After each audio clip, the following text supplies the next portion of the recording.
بسم اللہ الرحمن الرحیم۔ السلام علیکم اسٹوڈنٹس، میں ہوں آپ کی اسلامیات کی ٹیچر مس پروین اقبال، ٹھیک ہے؟ اور آج ہمارا فرسٹ لیکچر جو ہے وہ ہے سبق نمبر 2 اور اس کا عنوان ہے اللہ تعالیٰ پر ایمان، ٹھیک ہے؟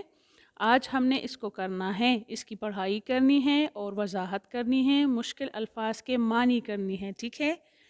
لیکن اس سے پہلے میں آپ کو بتا دوں کہ آپ نے سب سے پہلے اسلامیات کا کورس کنٹینٹس جو ہیں وہ اپنے ساتھ نوٹ کرنا ہے، ٹھیک ہے؟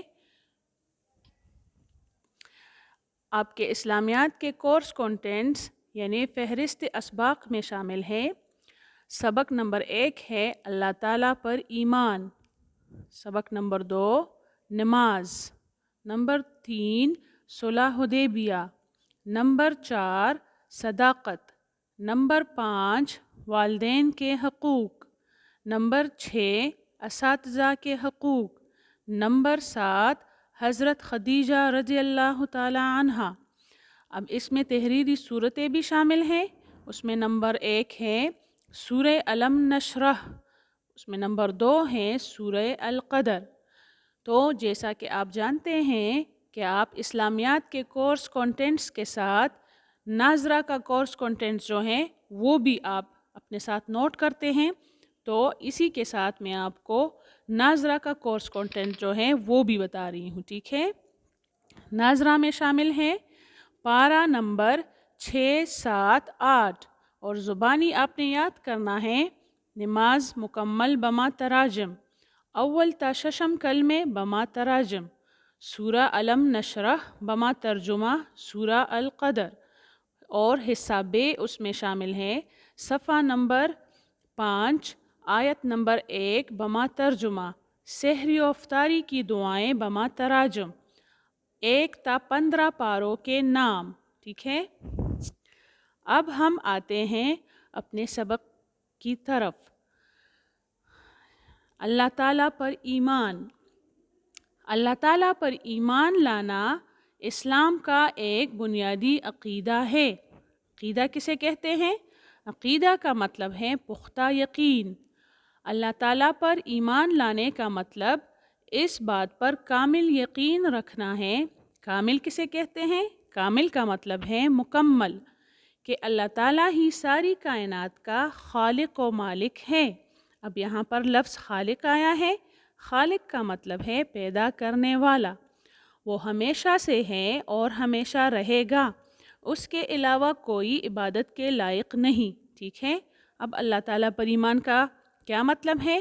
اس کا مطلب ہے کہ ہم اس بات پر مکمل یقین رکھیں کہ اللہ تعالیٰ ساری کائنات کا خالق و مالک ہے، وہ ہمیشہ سے ہے اور رہے گا، اور وہی معبود ہے، یعنی کوئی اس کے علاوہ عبادت کے لائق نہیں۔ اب ہمارا دوسرا جو اس میں ٹاپک ہے وہ ہے توحید۔ توحید کے معنی و مفہوم۔ توحید کے لغوی معنی ہیں ایک ماننا، یکتا جاننا۔ اب توحید لفظ جو ہے یہ عربی لفظ احد سے نکلا ہے، جس کے معنی ہے ایک۔ تو یہاں پر ہم کس کو ایک ماننے کی بات کر رہے ہیں؟ اللہ تعالیٰ کی ذات کو۔ دین کی اصطلاح میں اس کے معنی یہ ہیں کہ اللہ تعالیٰ اپنی ذات اور صفات میں ایک ہے اور اس کا کوئی شریک نہیں ہے، صرف اللہ تعالیٰ ہی عبادت کے لائق ہیں۔ اسلامی عقائد میں سب سے پہلا عقیدہ توحید کا ہے۔ اب یہاں پر لفظ آیا ہے عقائد، ٹھیک ہے؟ تو یہ عقیدہ لفظ عقیدہ کی جمع، عقائد، عقیدہ ایک عقیدہ اور عقائد اس کی جمع، یعنی بہت سارے عقائد۔ اور عقیدہ کا مطلب کیا ہے؟ عقیدہ کا مطلب ہے پختہ یقین۔ اب اس کے بعد آگے ہیں توحید کی دلیل۔ جب ہم کوئی چیز دیکھتے ہیں تو ہمارا ذہن خود بخود اس کے بنانے والے کی طرف چلا جاتا ہے، ٹھیک ہے؟ اب ہمارے سامنے اگر کوئی چیز پڑی ہوئی ہے تو ہمارا ذہن جو ہے وہ خود اس طرف چلا جاتا ہے کہ یہ چیز کس نے بنائی ہے، اس کو ڈیزائن کس نے کیا ہے اور اس کو کس طرح بنایا ہے، اس کا بنانے والا کون ہے، ٹھیک ہے؟ اسی طرح جب ہم کائنات کو دیکھتے ہیں تو اس نتیجے پر پہنچتے ہیں کہ اس کا بھی کوئی بنانے والا ہے۔ کوئی بھی عقل مند انسان اس حقیقت کا انکار نہیں کر سکتا۔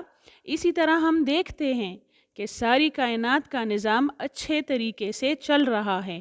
سورج، چاند اور ستارے اپنے اپنے مقررہ وقت پر طلوع اور غروب ہوتے ہیں، موسم اپنے اپنے وقت پر بدلتے ہیں، اور پودے مقررہ وقت پر پھل پھول دیتے ہیں۔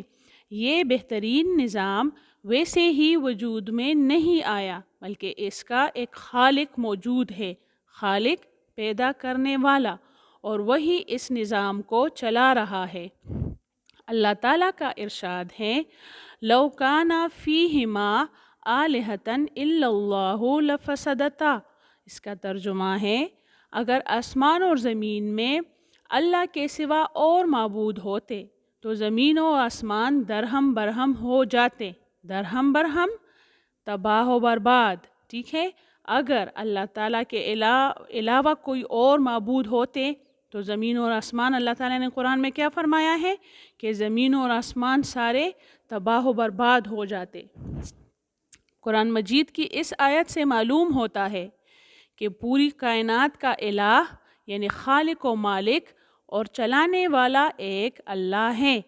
اگر ایک سے زیادہ الہ ہوتے تو کائنات کا نظام کبھی نہ چل سکتا۔ اب اگر اس بات پر ہم غور کریں تو بالکل ہمارے سامنے یہ بات آ جاتی ہے کہ اللہ تعالیٰ ہی وہ واحد ذات ہے جو اتنی بڑی کائنات کو اتنے اچھے طریقے سے ہر چیز اپنے مقررہ وقت پر کام کر رہا ہے۔ اگر اللہ تعالیٰ کے علاوہ کوئی اور ہوتا تو پھر یہ سارا نظام خراب ہو جاتا، ٹھیک ہے۔ اس کے بعد ہے عقیدے توحید کے بنیادی اصول، ٹھیک ہے۔ اب ہم نے عقیدے توحید کے بنیادی اصول پڑھنے ہیں۔ اس میں نمبر 1 ہے اللہ تعالیٰ ایک ہے، اس جیسا اور کوئی نہیں، نہ اس کا کوئی باپ ہے، نہ ہی کوئی بیٹا، اور نہ ہی کوئی ہمسر۔ ہمسر کسے کہتے ہیں؟ برابر، یعنی اللہ کے برابر کوئی نہیں ہے۔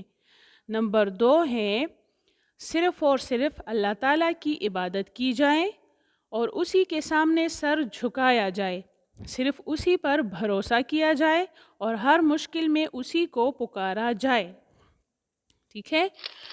اب اصول نمبر 1 جو ہے وہ قرآن پاک میں اللہ تعالیٰ نے سورہ اخلاص میں بیان کی ہے، ٹھیک ہے۔ ارشاد باری تعالیٰ ہے، قُلْ هُوَ اللَّهُ أَحَدٌ اللَّهُ الصَّمَدُ لَمْ يَلِدْ وَلَمْ يُولَدْ وَلَمْ يَكُنْ لَهُ كُفُوًا أَحَدٌ۔ ترجمہ، کہہ دو کہ اللہ ایک ہے، اللہ بے نیاز ہے، نہ وہ کسی کا باپ ہے اور نہ وہ کسی کا بیٹا، اور اس کا کوئی ہمسر نہیں، ٹھیک ہے۔ اس کے بعد عقیدہ کسے کہتے ہیں؟ تو عقیدہ سے مراد ہے پختہ یقین۔ ہم نے جس طرح شروع میں پڑھا تھا، سبق کے شروع میں ہم نے پڑھا تھا کہ عقیدہ کسے کہتے ہیں، تو عقیدہ سے مراد ہے پختہ یقین، ٹھیک ہے۔ اچھا بچوں، اب آج کے سبق میں ہم نے کیا پڑھا؟ ہم نے پڑھا کہ اللہ تعالیٰ پر ایمان لانا، اس کے کیا معنی ہے، یعنی اللہ کو ایک ماننا۔ پھر توحید کسے کہتے ہیں، توحید کی دلیل کیا ہے، اور توحید کے بنیادی اصول کیا ہیں، ٹھیک ہے۔ اب آخر میں جو سبق میں مشکل الفاظ تھے، اب اس کے معنی ہے یہ۔ اس میں عقیدہ کے معنی ہے پختہ یقین، کامل، مکمل، ہمسر، برابر، خالق، پیدا کرنے والا، درہم برہم، تباہ و برباد، مقررہ، قرار دیا گیا، طے شدہ، ٹھیک ہے۔ یہ تھا ہمارا آج کا لیکچر نمبر 1۔ اب اس میں آپ لوگوں نے آج اللہ تعالیٰ پر ایمان اس کے بارے میں پڑھا اور اس کے بارے میں ہم نے جانا، اور مشکل الفاظ بھی ہم نے آپ کو بتا دیے، ٹھیک ہے۔ اس کو آپ سمجھنے کی کوشش کریں، اور انشاءاللہ نیکسٹ لیکچر میں پھر آپ سے دوسرے ٹاپک کے بارے میں انشاءاللہ بات ہوگی، اس کی کلاس ہوگی، ٹھیک ہے۔ تب تک کے لیے اپنا بہت سارا خیال رکھیے گا۔ اللہ حافظ۔